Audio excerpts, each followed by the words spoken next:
지난주에 이어서 계속해서 오늘도 마찬가지로 설교 시간을 좀 줄이고 45분부터 8시 5분까지 기도의 시간 갖도록 하겠습니다. 교회 차량 운행도 8시 5분 이후에 진행하도록 하겠습니다. 318명이라는 제목으로 하나님의 말씀을 전합니다. 체코에 가면 성당 아닌 성당 같은 분위기의 교회가 하나 있는데요. 정확하게는 이제 동방정교회 계열의 교회가 하나 있어요. 이름은 성 키릴과 메소디우스 교회라는 이름인데요. 성 키릴과 메소디우스는 이제 성인으로 알려져 있는 형제 이름이고요.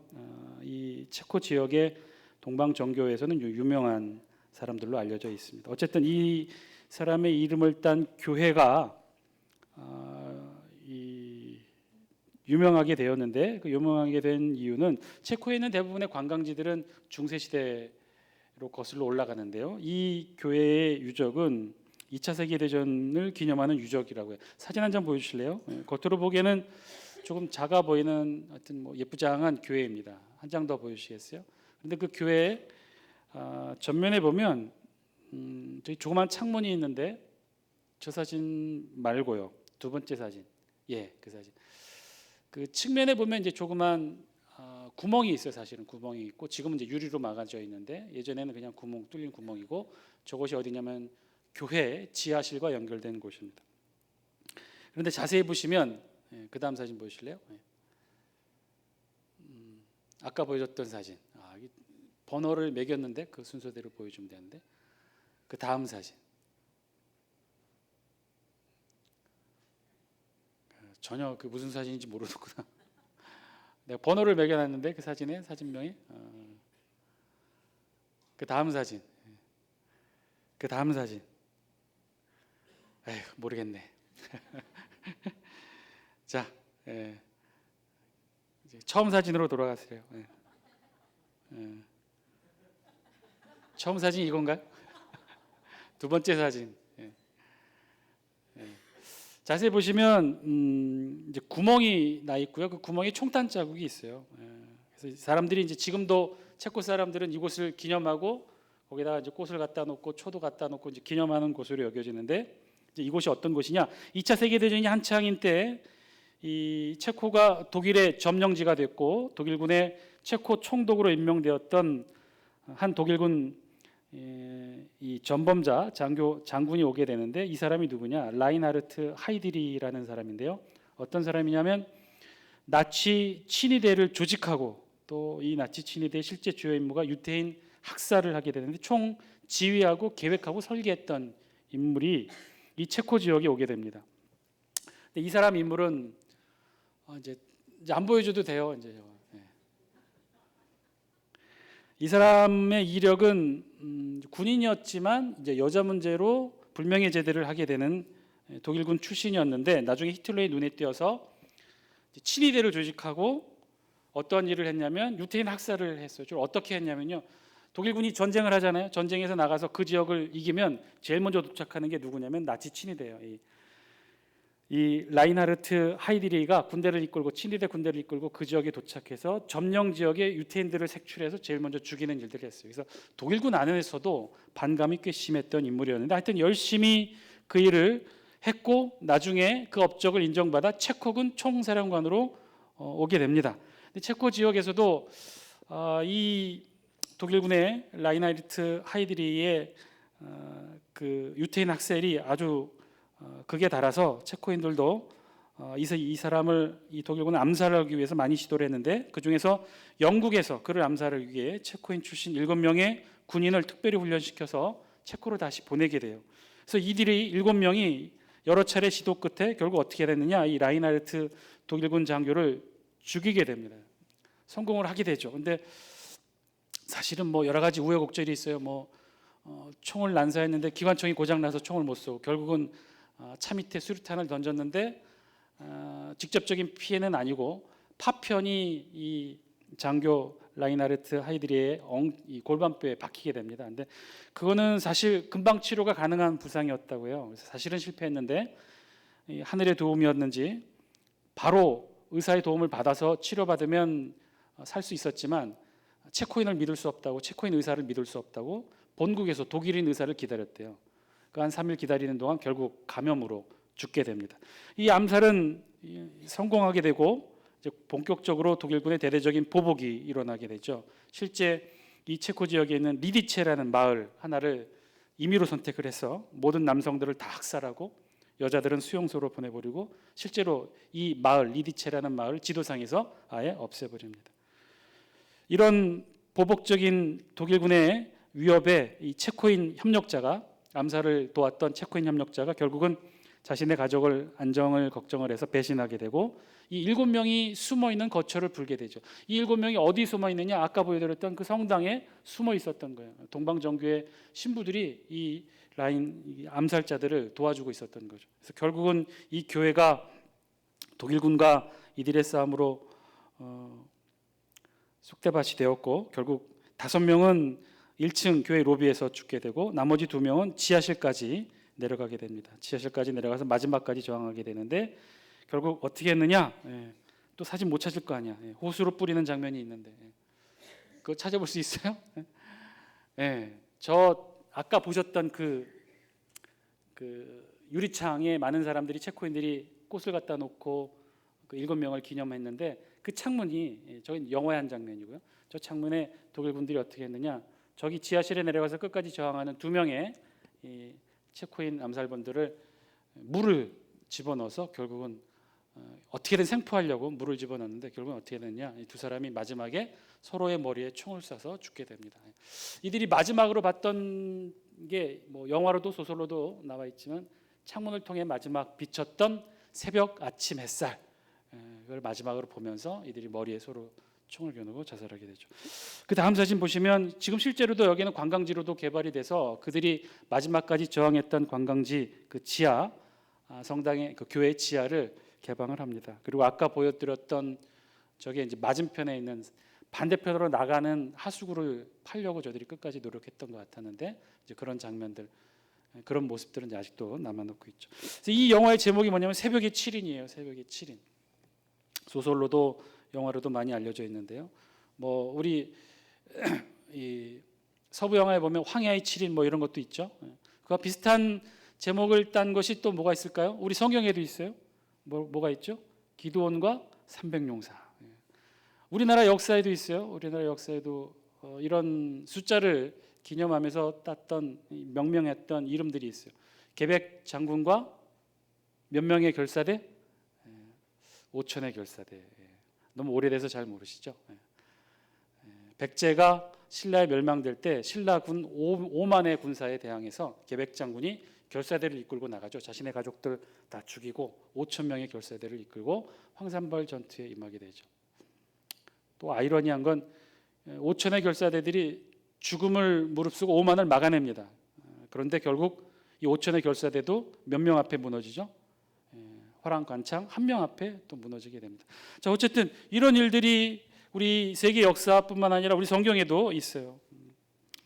독일 주둔 이 체코 주둔 독일군과 맞서 싸웠던 7명의 체코 출신 병사들, 또 미디안 대군과 맞서 싸워 이긴 기드온의 300용사들, 또 페르시아 대군을 막아낸 스파르타의 300용사, 신라 5만을 막아낸 계백의 5천의 결사대, 이런 역사의 기록에 남겨져 있는 숫자들 자세히 보시면요, 어떤 것을 기념하느냐? 이 숫자들이 엄청난 일을 해냈는데 어떤 의미냐? 도저히 상대가 되지 않는 싸움을 이루어낸 적은 숫자, 그 숫자를 우리 역사는 기념하여서 명명하고 있다는 거예요. 마찬가지로 오늘 성경도 그런 본문이 나와요.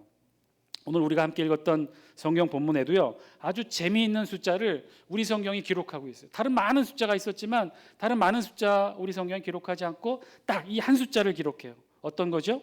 우리가 함께 읽었던 본문 14장 14절 말씀. 우리 14절 말씀만 같이 한번 읽어볼까요? 14절 말씀 시작. 아브라함이 그의 조카가 사로잡혔음을 듣고 집에서 길리고 훈련된 자 318명을 거느리고 단까지 쫓아가서. 아멘. 아브라함이 몇 명을, 조카 롯을 구하기 위해서 몇 명을 데려갔다고 그랬어요? 318명. 아브라함이 집에서 길리고 훈련된 자 318명을 거느리고 단까지 쫓아갔다는 내용을 우리 성경에 기록하고 있다는 거예요. 여기 앞에서 보시면 남과 북으로 나뉘어진 가나안 북부 연합군과 남부 연합군의 대규모 전투, 우리 아마도 성경에 기록된 우리 인류 역사상 최초의 세계 대전일 것 같은데, 그런 대전쟁의 기록을 쭉 기록하면서 거기에 숫자가 많이 기록될 법한데 그런 숫자들 우리 성경 하나도 기록하지 않고 무슨 숫자를 기록했냐면요, 이 14절에 아브라함이 데리고 집에서 길리고 훈련된 자 318명이라는 숫자를 기록하고 있다는 거예요. 이 318명의 숫자를 아브라함이 거느리고 어떻게 했느냐, 전투에서 이겼는데 어떻게 이겼느냐, 15절 우리 성경은 이렇게 기록해요. 같이 함께 읽겠습니다. 시작. 그와 그의 가신들이 나뉘어 밤에 그들을 쳐부수고 다메섹 외편 호바까지 쫓아가. 이 아브라함과 318명의 가신들이 밤에 기습 작전을 펼쳤다는 거예요. 아마 둘로 나뉘어 양동 작전을 펼쳤던 모양입니다. 그래서 이 양동 작전을 펼쳐서 그 가나안 북방의 연합군을 물리쳤다는 거예요. 이것은요, 지금도 이스라엘 군의 전사의 기록에 남는 모델이 되는 전투로 연구될 정도로 역사의 기록에 남아있는 전투이기도 합니다. 밤에 기습 공격을 통해서 결국 아브라함이 승리하게 되었다는 것이죠. 아브라함의 뛰어난 지략과 전략으로, 좋은 작전으로 아브라함은 승리를 거두게 되었는데, 그런데 우리 성경은요, 그 어디에도 아브라함의 뛰어난 전략으로 전쟁을 승리로 이끌었다는 말은 없어요. 그 대신에 우리 눈에 띄는 것은 무엇이냐, 이 승리를 특별하게 이루게 된 것이 318명이 함께했다, 아브라함과 함께했다는 거예요. 그것이 무엇인가? 앞에서 우리가 살펴보았듯이 새벽의 7인, 기드온과 300용사, 계백장군과 5천의 결사대처럼 우리 눈에 특별하게 띄는 것은요, 아브라함의 지략과 전략이 아닌 이 숫자였다는 거예요. 그것도 끝자리까지 우리 성경이 정확하게 기록하고 있어요. 318명. 집에서 길리고 훈련된 자 318명. 집에서 길렀다고 했는데요, 이 기르다의 원어의 의미는요, 태어난 그런 뜻이에요. 그러니까 집에서 태어난 거예요. 아브라함이 함께 생활하고 있는 아브라함의 부족 공동체 안에서 태어난 자들이라는 거예요. 그리고 이들이 훈련받았다고 그랬어요. 즉 이 이야기는요, 아브라함이 318명을 거느리고 조카 롯을 찾기 위해 전쟁을 벌였는데, 그때 동원됐던 318명은요 아브라함이 돈을 주고 구한 어떤 전쟁의 용병 군사들이 아니었다는 거예요. 전문적으로 군사훈련을 받은 사람들이 아니라 아브라함의 집에서 태어난 노예였다는 거고요, 아브라함 집에서 함께 생활했던 가신들이었다는 거예요. 근데 그들이 훈련받아서 그래서 아브라함과 함께 전쟁에 나갔다는 거예요. 이들은요, 자신의 집에서, 아브라함 집에서 태어나서 함께 생활했던 종들과 가신들이었어요. 다시 처음 질문으로 돌아가, 왜 우리 성경은 이 숫자를 자세하게 기록하고 있는 것일까? 그것은요, 이 숫자가 중요하다는 거예요. 숫자에 담긴 의미가 있다는 것이죠. 이 숫자 318명, 어떤 의미가 있다는 것일까요? 이 숫자가 충분한 숫자여서, 충분히 많은 숫자여서 의미가 있는 것일까요? 아니면 318명 모두가 초고도로 훈련된 전투 기술을 습득한 특수부대였기 때문에 그래서 318명을 기록한 것일까요? 그것이 아니라는 거예요. 그냥 아브라함 가족, 부족 공동체 안에 태어난 종들이었고 가신들이었어요. 함께 거주하는 사람들이었어요. 그냥 평상시에는 아브라함 집에서 일하는 노동자였어요. 종들이었어요. 그런데 무엇 때문에 우리 성경은 이들의 숫자를 이렇게 정확하게 기록하고 있을까? 그것은요, 여기에는요 특별한 의미가 담겨 있다는 거예요. 무슨 의미냐? 과연 이들이 상대로 해서 싸웠던 적들이 누구였을까? 오늘 우리 성경은요 1절부터 쭉 13절까지 그 내용을 기록하고 있어요. 이 318명이 싸웠던 그 적들의 대상이 누구이냐?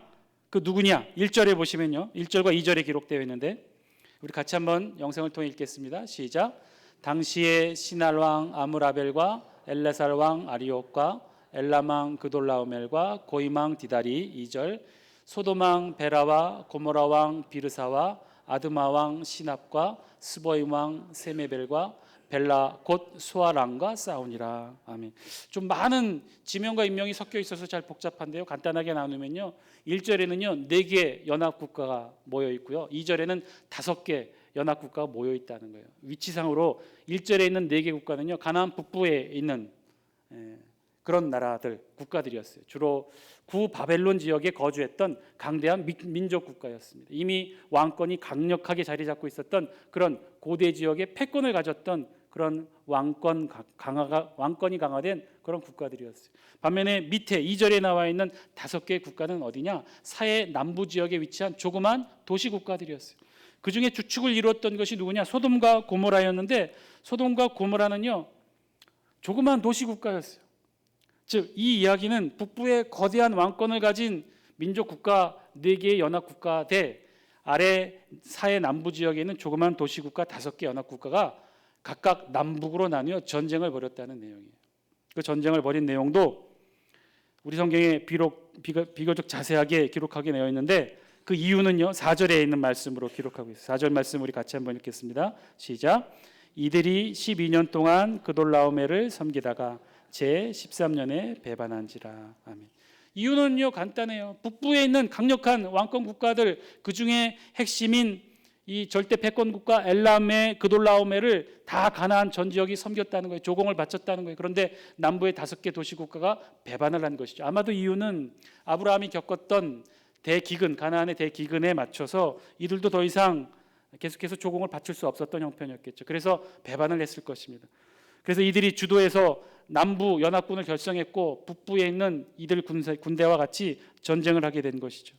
그런데 우리 성경에 보면요, 실제 5절, 6절, 7절에 보면 이 북부 연합군이 이 남부의 반란군들을 진압하기 위해서 전쟁을 하게 되는데, 전쟁을 하는데 이 남부 연합군과 바로 전쟁을 하는 것이 아니라 내려오면서 주변에 있는 다른 부족 국가들을 정리하면서 내려옵니다. 그 이유는 아마도 이 남부의 반란으로 동요되어 있는 다른 조그만 부족 국가들을 미리 제압하기 위한 목적으로 전쟁하면서 내려오죠. 그런데 아이러니한 것은요, 정작 남부군 앞에 이 시틴 골짜기에 맞닥뜨렸는데 정작 북부군과 남부군이 전쟁을 했다는 기록이 없어요. 왜 그랬을까? 9절에 보면 이렇게 기록해요. 우리 같이 한번 읽어볼까요? 9절 시작. 엘라망 그돌라오멜과 고이망 디달과 시날왕 아무라벨과 엘라살 왕 아리옥 네 왕이 곧 그 5 왕과 맞선이라. 아멘. 이게 전부예요. 우리 성경에는 이 9절에 맞선이라, 5 왕은 남부에 있는 반란을 일으킨 소돔과 고모라 연합군이에요. 이 위에 북부 4개의 연합국 이 군대가 북쪽에서 쭉 내려오면서 부족 국가들과 치열한 전투를 하면서 다 물리쳤어요. 그리고 이제 정작 남부에 반란을 일으킨 5개 도시국가 앞에 맞섰어요. 그럼 전쟁을 했다는 기록이 있어야 되는데 곧바로 10절에는 뭐라고 기록되어 있죠? 10절 우리 성경 같이 한번 읽어볼까요? 10절 말씀 시작. 그때에는 역청구덩이가 많은지라 소돔왕과 고모라왕이 달아날 때 그들이 거기 빠지고 그 나머지는 산으로 도망하며. 아멘. 소돔과 고모라왕이 달아날 때 역청구덩이에 빠졌다는 거예요. 이게 전부예요. 싸움다운 싸움을 해보지 못했어요. 전쟁도 아니에요. 왜 그랬을까요? 상대가 되지 않았기 때문에. 제가 아까 말씀드렸잖아요. 남부연합군은요 조그만 도시국가들이었어요. 반면에 북부연합군은요 절대 왕권을 가진 민족국가들이었단 말이에요. 이들이 연합을 구성했으니 얼마나 그 숫자가 어마어마했겠습니까? 전쟁이 안 됐다는 말이에요. 그냥 일방적으로 소돔과 고모라 반란을 일으킨 5개의 도시연합국가는 그냥 패했다는 거예요. 그냥 몰살당했고 그냥 빼앗겼고 그냥 다 포로로 끌려갔다는 거예요. 그 과정에 누가 포함되어 있었다는 거예요? 아브라함의 조카 롯도 포함되어 있었다는 거예요. 그래서 그들이 북부연합군이들이 그렇게 휩쓸고 롯을 포함해서 다 끌고 갔어요. 그 많은 어마어마한 숫자의 북부연합군들 그리고 그 많은 포로들을 데리고 끌고 갔어요. 자, 다시 처음 질문으로 갑니다. 아브라함과 318명이 지금 누구랑 싸웠다는 겁니까? 어마어마한 숫자한 북부연합군과 싸웠다는 거예요. 우리 성경이 그 숫자를 기록하지 않았어요. 아마도 추정컨대 고대에 일어난 세계대전이었어요. 왜냐하면 가나안 지역의 전 지역에 있는 모든 민족국가, 도시국가, 부족국가가 다 전쟁에 휩싸였으니까. 이 어마어마한 세계대전에 그 주축을 이루었던 북부연합군과 아브라함과 318명이 전쟁을 벌인 거예요. 그 숫자가 얼마나 됐을까? 모르긴 몰라도 몇만은 됐을 거예요. 그런데 몇만을 지금 누가 싸워 이긴 거예요? 아브라함과 318명. 우리 성경은 그래서 이 318명의 의미를 두고 기록한 거예요. 놀라운 일이니까, 엄청난 일이니까, 있을 수 없는 일이니까 우리 성경이 그래서 아브라함과 318명을 기록합니다. 있을 수 없는 일을 이룬 것이죠. 따라서 오늘 우리 성경은요 아브라함과 318명, 우리 성경에는 아브라함과 318명이라고 기록하고 있지만 우리는 이것을 아브라함과 318명이 아닌 아브라함과 하나님이 이 전쟁을 이기셨다라고 읽어야 한다는 거예요. 오늘 성경은 그렇게 읽으라고 우리에게 숫자를 알려준 거예요. 이 숫자가 그래서 의미 있다는 거예요. 있을 수 없는 숫자라는 거예요. 어떻게 318명이 수천 수만의 대군과 싸워 이길 수 있겠습니까? 그것도 반으로 나누어서 밤에 기습작전으로 양동작전을 했다는 거예요. 그냥 단순히 기습해서 롯만 데려온 게 아니었어요. 어떻게 했다고 그랬어요?